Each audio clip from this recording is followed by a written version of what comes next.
It began the day I moved into my late uncle's estate, a massive, ivy-covered Victorian mansion tucked into the forest on the outskirts of Winslow County, long abandoned and left to rot after he mysteriously vanished nearly 2 decades ago, with no body ever found, only whispers in town about the Mirror Man and the 4th floor curse. I had inherited it not out of affection, but out of absence. My parents were dead, my siblings estranged, and the lawyer seemed almost reluctant to pass me the keys, urging me to take the money and let the house fall to ruin.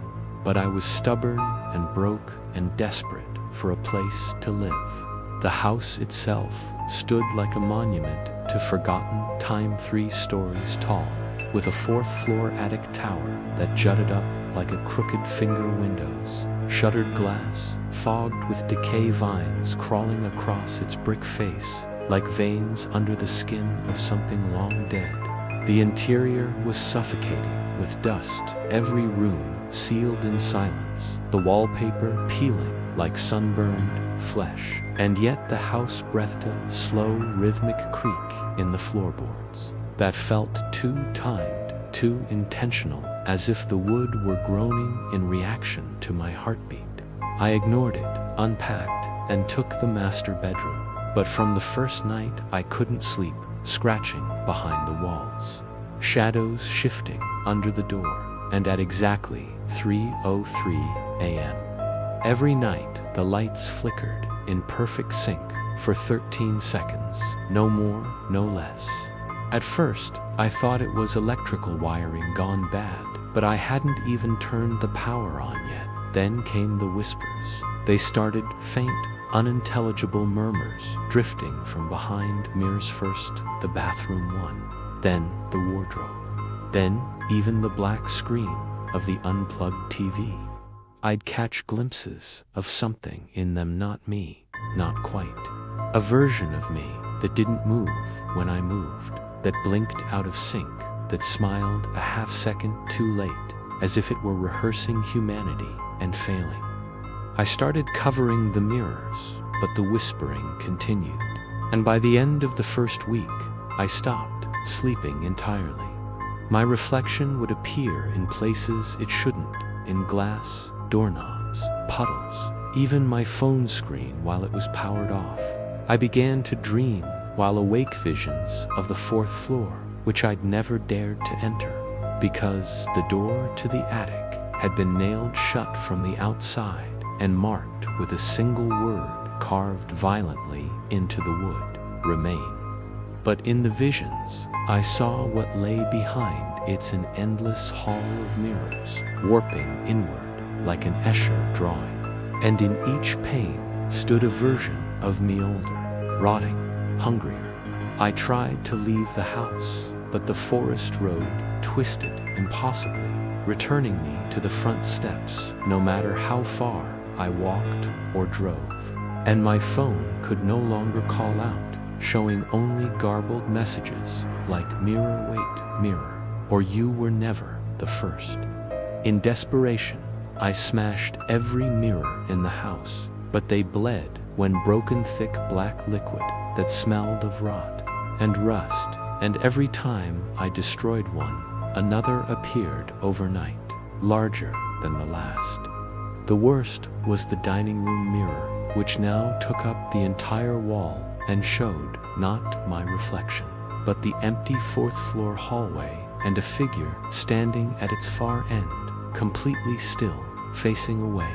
That was when the knocking began, soft at first, from inside the walls, then louder, more desperate, like fists pounding on glass from the other side.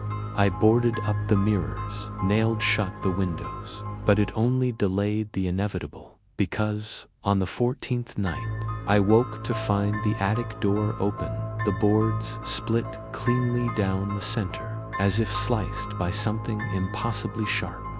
I told myself I'd leave the next morning, that I'd find a way, even if I had to walk through the forest barefoot and blind. But something pulled me upstairs.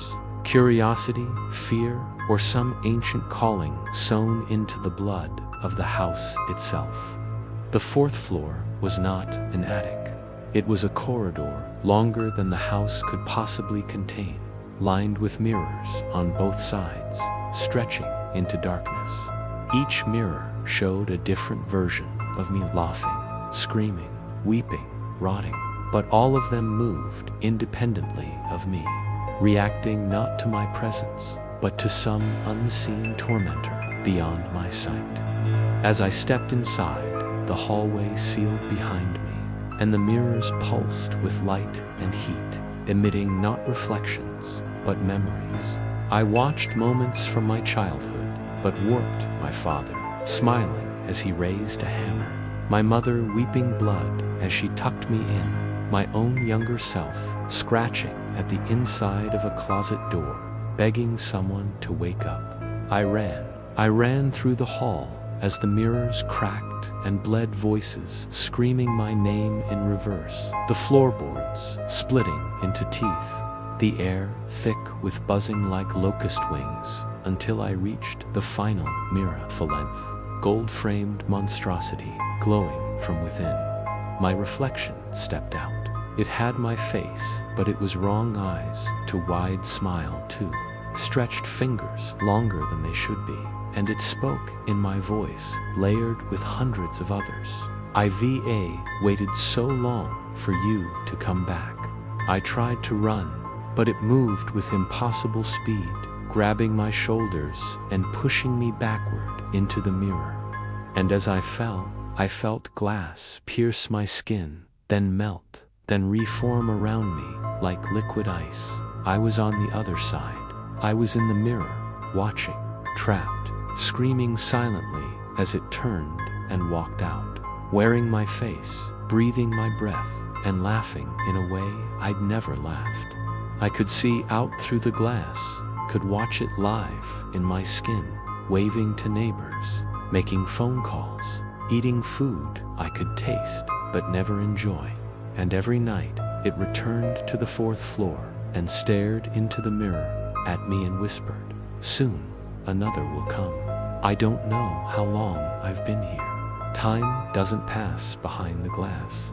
All I know is that the house is still standing, still waiting, and the mirror man now wears my face like a mask.